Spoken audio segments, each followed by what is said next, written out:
South ఇండియాలోనే అతి తక్కువ ధరలకే నాణ్యమైన రత్నాలని అందించే ఏకైక సంస్థ 6JVR.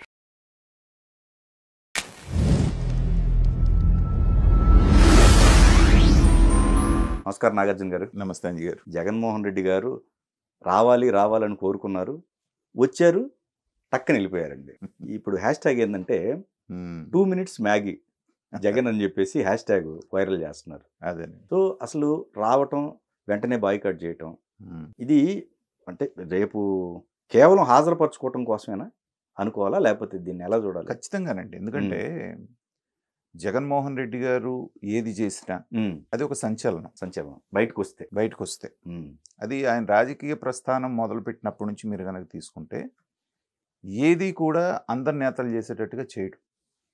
ఆయనకంటూ ఒక సపరేట్ ట్రాక్ ఉంటుంది, ఒక సపరేట్ స్టైల్ ఉంటుంది. దానిలో భాగంగానే రకరకాల పనులు చేస్తుంటాడు. ఆయన బయటకు వచ్చిన ప్రతిసారి మీమర్స్కి ఇప్పుడు మీరు అన్నట్టుగా 2 minutes మ్యాగీ అని ఇప్పుడు ఎట్లా ట్రెండ్ చేస్తున్నారు, ట్రెండ్ అవుతుందో అలాగే బయటకు వచ్చిన ప్రతిసారి మొన్న గనక అమ్మాయి గనక అమ్మఒడి కోసం ఎంతగా అల్లాడిపోయిందో మనం చూసాం కదా. అవునవును, నాకు అమ్మఒడి రాకపోతే నేను ఫీజు కట్టలేకపోతున్నాను. రైట్. సో ఆయన ఎక్కడ అవకాశం దొరికినా దాన్ని అందిపుచ్చుకొని దాని నుంచి ఏం మైలేజ్ తెచ్చుకోవాలనేటువంటి దాంట్లో ఉంటాడు. కానీ మొట్టమొదటిసారిగా డిఫెన్స్లో పడి రఘురామకృష్ణరాజు గారు విసిరినటువంటి ఉచ్చులో స్పీకర్గా అయ్యన్న పాత్రుడు గారు ఉన్నప్పటికీ కూడా ఎవరికి ఇలాంటి రూల్ ఉందని తెలియనటువంటి రూల్ని ఒకదాన్ని బయటకు వచ్చి ఇప్పుడు చాలామంది చెప్తుంది ఏంటంటే అసలు దీన్ని ప్రయోగించే అవకాశం అసెంబ్లీ పుట్టిన తర్వాతే రాలేదట. ఓకే. ఎందుకంటే ఒక ఎమ్మెల్యేగా ఎన్నికైనటువంటి వాడు కంటిన్యూస్గా 3 sessions ఎగ్గొట్టేసి లేకపోతే 60 రోజులు అటెండ్ కాకుండా ఉండటం అనేటువంటిది చరిత్రలో ఎక్కడ జరగదు. ఎందుకంటే ఎమ్మెల్యే అయిందే దాని గురించి, ఓకే, ప్రజా సమస్యల మీద పోరాడాల్సింది. అంటే ఇక్కడ ఒక చిన్న సార్, అది ఇప్పుడు దాకా జరగలేదంటే కారణం అప్పటి నాయకత్వ లక్షణాలు వేరు, ఇప్పుడు వేరు. అదే నేను అంటాను, ఎప్పుడెప్పుడు అసెంబ్లీ పెడతారా సమావేశాలు, అక్కడికి వెళ్ళాలి, ప్రజాగళం ప్రజల యొక్క వాయిస్ వినిపించాలి, ప్రజా సమస్యల మీద నిలదీయాలని ప్రతిపక్షం అనుకునేది, ప్రతిపక్షాన్ని ధీటుగా ఎదుర్కొని మనం ఏం చెప్తున్నామో ప్రజలకు తెలియజేయాలని అధికార పక్షం అనుకునేది. అది ఆ రోజున ఉన్నది. అందుకని ఆంధ్రప్రదేశ్ రాజకీయాలను ఎప్పుడు కూడా నేను మొదలు చెప్పేది ఏంటంటే జగన్మోహన్ రెడ్డి రాజకీయ పార్టీ పెట్టక ముందు రాజకీయాలు, జగన్మోహన్ రెడ్డి రాజకీయ పార్టీ పెట్టిన తర్వాత ఆంధ్ర రాజకీయాన్ని మనం విడదీసి చూడాలి. ఓకే, వైసీపీ ముందు, వైసీపీ తర్వాత. ఓకే. ఎందుకంటే వైసీపీ ముందు వరకు కొన్ని సాంప్రదాయాలు, పద్ధతులు విమర్శలాగా చేసుకోవటం, సభలో విమర్శించుకున్న బయటకు వచ్చిన తర్వాత ఫ్రెండ్స్ లాగా సరదాగా కబుర్లు చెప్పుకుంటూ చేయటం అనేటువంటిది కొనసాగింది. కానీ జగన్మోహన్ రెడ్డి గారికి ఈ లక్షణాలు ఎక్కడ వచ్చినాయి అంటే రాజశేఖర రెడ్డి గారి దగ్గర నుంచి వచ్చినాయి. రాజశేఖర రెడ్డి గారు ముఖ్యమంత్రి అయిన దగ్గర నుంచి వ్యవస్థ పొల్యూట్ అవటం మొదలైంది. ఇది అసెంబ్లీ. మీకు గుర్తుంటే చంద్రబాబు నాయుడు గారిని ఒక మాట అన్నాడు ఆయన, తల్లి కడుపులో నుంచి బయటికి ఎందుకు వచ్చానని బాధపడేటట్టు నేను చేస్తాననేటువంటి అంత దారుణమైన మాట అసెంబ్లీలో జరగటానికి మొట్టమొదటి జరిగినటువంటి బీజం అక్కడ పడ్డది. అక్కడి నుంచే అసెంబ్లీలో దూషణలు చంద్రబాబు నాయుడు గారి మీద, ఒంటిగాళ్ళ మీద లేవటం, అది విమర్శ కాస్త వ్యక్తిగత స్థాయికి వెళ్ళింది. ఆయన కొడుకైనటువంటి జగన్మోహన్ రెడ్డి గారు అసలు సొంత పార్టీ పెట్టిన తర్వాత అది బరితెగింపు అయిపోయింది. అలాంటి సందర్భంలో 2019-24 మధ్యలో సభని వీళ్ళు ఎలా నడిపారనేటువంటిది మనం చూసాం. ఎలాగా అవమానించాలి ప్రతిపక్షంలో ఉన్న వాళ్ళని, ఎలా అసెంబ్లీకి రాకుండా చేయాలనేది ఏకైక ఎజెండాతోటి వాళ్ళు ప్రవర్తించారు. అయినప్పటికీ చంద్రబాబు నాయుడు గారిని అంత మాట అన్నప్పటికీ ఆయన ఒక్కడే బయటికి వెళ్ళాడు, కానీ మిగతా వాళ్ళందరినీ సభకు పంపించాడు. ప్రజాస్వామ్యాన్ని గౌరవించే వాళ్ళు చేసేటువంటి పని అది. ఇక జగన్మోహన్ రెడ్డి గారి విషయానికి వస్తే మిగతా అన్నింటినీ ఆయన సమర్థించుకుంటూ వచ్చాడు. కానీ ఈ రూల్ ఎప్పుడైతే రఘురామకృష్ణరాజు గారు స్పీకర్ గారు బయటికి తీసి ఉచ్చు వేస్తున్నావు నీ మెడకి అనేటువంటి చెప్పేటప్పటికి ఏంటంటే రాక తప్పని పరిస్థితుల్లోకి వెళ్ళిపోయాడు జగన్మోహన్ రెడ్డి గారు. ఇప్పుడు సేఫే కదండి ఆయన, ఎందుకంటే ఆల్రెడీ అటెండ్ అయ్యారు కాబట్టి ఇంకొక 60 రోజుల వరకు ప్రాబ్లం ఏం లేదుగా. అదే ఇప్పుడు వచ్చింది. ఆయన అనుకొని హమ్మయ్య అనుకొని వెళ్ళిపోయే లోపల ఇంకో దాన్ని బయటికి తీశారు. ఏంటది? ఇప్పుడు అసెంబ్లీలో ఉన్నటువంటి ఉద్యోగస్తులు ఎవరైతే ఉన్నారో ఆ సెక్రటరీ వాళ్ళందరూ ఒక చెప్పినట్టుగా ఇప్పుడు వార్త చక్కర్లు కొడుతోంది. ఏంటి, గవర్నర్ గారి ప్రసంగం అనేటువంటిది ఒక కర్టెసీ, ఒక సాంప్రదాయం మాత్రమే, కానీ అది అసెంబ్లీ సెషన్ కింద మనం పరిగణించడానికి లేదు. కాబట్టి గవర్నర్ ప్రసంగానికి అటెండ్ అయినంత మాత్రాన అసెంబ్లీకి అటెండ్ అయినట్టు కాదు అనేటువంటి దాన్ని ఇవాళ మళ్ళీ తెర మీదకు తీసుకొచ్చారు. Okay okay. సో దాని ప్రకారంగా అయితే ఖచ్చితంగా ఆ డిస్క్వాలిఫికేషన్ అనే కత్తి ఇంకా జగన్మోహన్ మీద ఆయన ఎమ్మెల్యేల మెడ మీద వేలాడుతున్నట్టే. ఓకే. సో ఆయన అలా వచ్చి ఇలా వెళ్ళగానే దీన్ని బయటికి తీసుకొచ్చారు. ఓకే. దీన్ని మరి జగన్మోహన్ రెడ్డి గారు ఎలా కౌంటర్ చేస్తారు? ఎందుకంటే రేపు ఎల్లుండి లేవు. సో ఇప్పుడు ఈ 9 మిగతా వాళ్ళు ఎవరైతే వచ్చారో వాళ్ళకి పిలుపునిచ్చారండి. ఈయన రమ్మనకపోయినా వాళ్ళు వచ్చేవాళ్ళ? ఖచ్చితంగా. ఓకే. నేను అదే చెప్తున్నాను. ఆయన 3 కారణాలతో ఇవాళ వచ్చాడండి. మొట్టమొదటి కారణం అనర్హత వేటు అవకాశం ఉంది. రెండోది అనర్హత వేటు కనుక వేస్తే 11 మంది మీద మళ్ళీ ఎన్నికలకు గనక వెళితే దీంట్లో ఖచ్చితంగా సగం మంది ఓడిపోతారు. మరి అలా అనుకుంటే అవినాష్ రెడ్డి గారు ఇప్పటికిప్పుడు పెట్టండి అని చెప్పి ఛాలెంజ్ విసురుతున్నారు. అంటే పెట్టరనేటువంటి ఉద్దేశంతో. ఓకే. ఎందుకంటే ఎలక్షన్లో 7 నెలలు కాకముందే మళ్ళీ ఎలక్షన్ ఈయన పెట్టమంటే పెడతారా? తెలియండి. కానీ ఇప్పుడు సందర్భం వచ్చింది. 11 మంది డిస్క్వాలిఫై అయ్యారు అనుకోండి. ఇప్పుడు ఏం చెప్తున్నారు వీళ్ళు? ఈ 7 నెలల్లోనే విపరీతమైన ప్రజా వ్యతిరేకత వచ్చేసింది. ఇప్పుడు ఎలక్షన్ పెట్టినా కానీ ఎప్పుడెప్పుడు జగన్ ఓటేద్దాం అనేటువంటి భావనలో ప్రజలు ఉన్నారని వీళ్ళు ఊదరగొడతా వస్తున్నారుగా.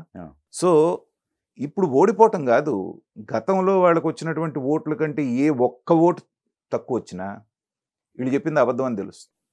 ప్రజా వ్యతిరేకత ఉంటే జగన్మోహన్ రెడ్డి గారు 60,000 చిల్లరతో గెలిస్తే 1,00,000 పైన మెజార్టీతో గెలవాలి ఈసారి. కానీ ప్రమాదం ఎక్కడ పొంచుంది? మొన్న జనరల్ ఎలక్షన్లో 175 సీట్లు చూసుకోవాల్సి వచ్చింది తెలుగుదేశం చంద్రబాబు నాయుడు గారు. ఇప్పుడు బై ఎలక్షన్స్ వస్తే కేవలం ఈ 11 సీట్ల మీదే ఫోకస్ పెడతారు. కాదండి, ఇప్పుడు ఓకే మీరు అన్న వెర్షన్ ప్రకారం వాళ్ళు కోర్టుకు వెళ్ళే అవకాశం ఉందిగా. ఏ విషయం? ఒకవేళ ఇదే జరిగితే మీరు అన్న పాయింట్ రేజ్ అయితే కోర్టుకు వెళ్ళే అవకాశం ఉందిగా. జగన్మోహన్ రెడ్డి గారు ఇవాళ వీళ్ళు బెంబేలు పడేటువంటి ఎమ్మెల్యేలందరికీ భరోసా ఏమి ఇచ్చి ఉంటాడంటే this is a technical point.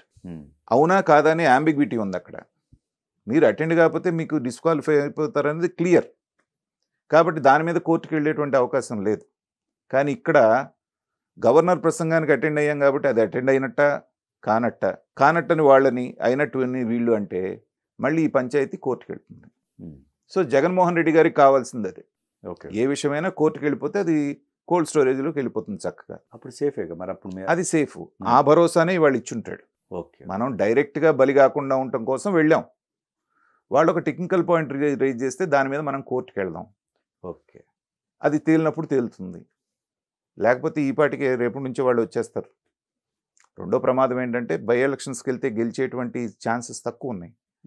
Jaganmohan Reddy గారికి కూడా ఏదన్నా నిజంగా కనుక అందరూ కలిసి పులివెందుల మీద కాన్సన్ట్రేట్ చేస్తే వేరే రకంగా ఉండే అవకాశం ఉంది. మూడోది, చాలామంది ఎమ్మెల్యేలు లోపల మదన పడుతున్నారు. ఆయనకు ఉన్నటువంటి ఎమ్మెల్యేలు ఒక పెద్దిరెడ్డి రామచంద్రారెడ్డి లాంటి ఒకళ్ళిద్దరు తప్పితే, అరే ఇదేంట్రా మనల్ని ఎన్నికలకు ప్రజలు ఎన్నుకుంటే కనీసం అసెంబ్లీకి వెళ్ళకపోతే రేపు నియోజకవర్గాల్లో మొహం ఎలా చూపించుకుంటాం అనేటువంటి భావనలో వాళ్ళు ఉన్నారు. ఈరోజు ఆ బొత్స గారిది కూడా మీరు గమనించారా? చూడండి, వాళ్ళ బాడీ దగ్గరికి వెళ్ళలేదు. అతని స్టేచర్ ఏంటండి? ఓకే. మనిషి ఎలాంటాడైనా లేకపోతే మంచిగా చెడు అనేటువంటి చర్చ పక్కన పెడతారు. ఒక స్టేచర్ ఉన్నటువంటి వాడు 2-3 సార్లు మంత్రిగా చేస్తున్నాడు, పిసిసి ప్రెసిడెంట్గా చేస్తున్నాడు. మీరు అక్కడ సభలో కూర్చున్నటువంటి వాళ్ళ ఎమ్మెల్యేల ఫేసులు కూడా చూడండి ఒకసారి. అదేదో గవర్నర్ ప్రసంగానికి వచ్చినట్లేదు, ఎవరో పోతే సంతాప సభకు వచ్చినట్టు మొహాలు ఎలాడేసుకుని కూర్చొని అసలు ఏదో చెప్తారు చూసారా ముళ్ళ మీద కూర్చున్నట్టు అని. 2 నిమిషాలకే జగన్మోహన్ రెడ్డి గారు లేచి నుంచోవటం, బొత్స గారికి సైగ చేసి పదని బయటికి పోదాం అంటాం, ప్లకార్డులు పట్టుకొని ఏంటండి వాళ్ళు అన్నది? మాకు ప్రతిపక్ష హోదా ఇవ్వాలి, ప్రజాస్వామ్యాన్ని కాపాడండి. నేను ఇంకా కాసేపు భ్రమపడ్డాను. రాష్ట్రానికి ప్రత్యేక హోదా ఇవ్వండి, మీరు తీసుకురాలేదని ఏమన్నా ఇది చేస్తున్నారు, ఏమన్నా ప్రతిపక్ష హోదా కల్పించమని వీళ్ళు ఏమన్నా బుద్ధున్న మాట అది?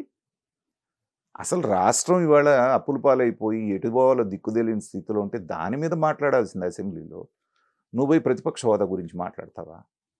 సో కనీసం ఇంకొక రోజు కూడా అటెండ్ అయ్యి ఉంటే సరే, డిస్క్వాలిఫికేషన్ ఎడిదిరిగి తప్పించుకునేవాళ్ళు. కానీ ప్రజల దృష్టిలో ఇతను భయపడే అసెంబ్లీకి వచ్చాడు అనేటువంటి మాట లేకుండా పోయేది. ఇప్పుడు జరుగుతున్నాయి కదా బడ్జెట్ సెషన్, అందులో మామూలు సెషన్స్ అంటే వేరు. రైట్. ఇది బడ్జెట్ సెషన్ అన్నప్పుడు ఏంటంటే వెరీ లెంగ్తీ డిస్కషన్, ప్రతి పద్దు మీద వీళ్ళు నిలదీసే అవకాశం ఉంది. కాబట్టి సరే, మిగతా వాటికి వెళ్ళినా కాకపోయినా రాష్ట్రానికి సంబంధించినటువంటి బడ్జెట్ కాబట్టి ఈ సమావేశానికి మేము అటెండ్ అవుతున్నాము అని ఒక మాటని 3-4 రోజులు పాల్గొన్నా ఈ అపోహ ఉండేది కాదు. ఒకవేళ ఆయన రాకపోయినా మిగిలిన వాళ్ళు పంపించిన కరెక్ట్ కదా. సో ఇప్పుడు ఏమంటున్నారు, జగన్మోహన్ రెడ్డి భయపడిపోయాడు కాబట్టే పిరికి వాళ్ళలాగా ఇప్పుడు వచ్చి మామ అనిపించి ఇప్పుడు 2 నిమిషాలు మ్యాగీ అన్నది అదే. షర్మిల గారు కూడా ఈవెన్ అడుగుతా ఉన్నారు, ఖచ్చితంగా. ఎందుకు రాజీనామా చేసేయండి, ఆ ప్రెస్ మీట్ల కోసం ఎందుకు ఈ పదవులు. ప్రెస్ మీట్ ఎప్పుడైనా మాట్లాడుకోవచ్చు కదా. నువ్వు మాజీ ముఖ్యమంత్రిగా నువ్వు పిలిస్తే మీడియా వాళ్ళు వస్తారు. పైగా నీకంటూ సొంత మీడియా కొంత ఉంది, నీకు అనుంగులు కొంతమంది మీడియా మిత్రులు ఉన్నారు, చేసుకోవచ్చు కదా.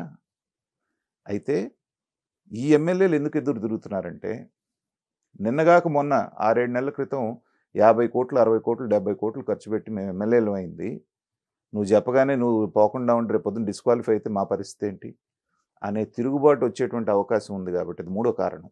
ఓకే. అందుకని తప్పని పరిస్థితుల్లో అవమాన భారంతో, ఈ మాట అండర్లైన్ చేసుకోండి, ఆయన బాడీ లాంగ్వేజ్లో ప్రతి లోపల రగిలిపోతున్నాడు మనిషి.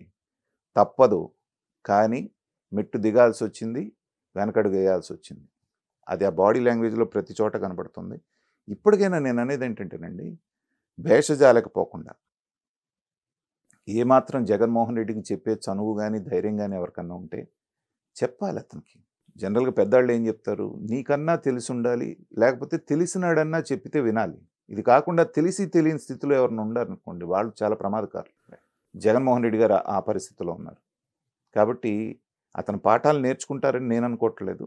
పార్టీని తనను కూడా సెల్ఫ్ డిస్ట్రక్షన్ మోడ్లోకి, ఇప్పుడు చాలా ప్రమాదకరమైనటువంటి రోబోలను తయారు చేసినప్పుడు ఏంటంటే, ప్రమాదకరంగా మారుతున్నప్పుడు సెల్ఫ్ డిస్ట్రక్టివ్ మోడ్ అని ఒకటి ఉంటుంది, దాన్ని నొక్కేస్తే దాన్ని అదే నాశనం చేసేసుకుంటుంది. ఓకే. సో జగన్మోహన్ రెడ్డి గారు ఆ మోడ్ నొక్కేసుకున్నారేమో అనిపిస్తుంది ఆయనకి, ఆయన పార్టీకి. చూద్దాం రాబోయే కాలంలో ఎలా ఉంటుంది అనేటువంటి.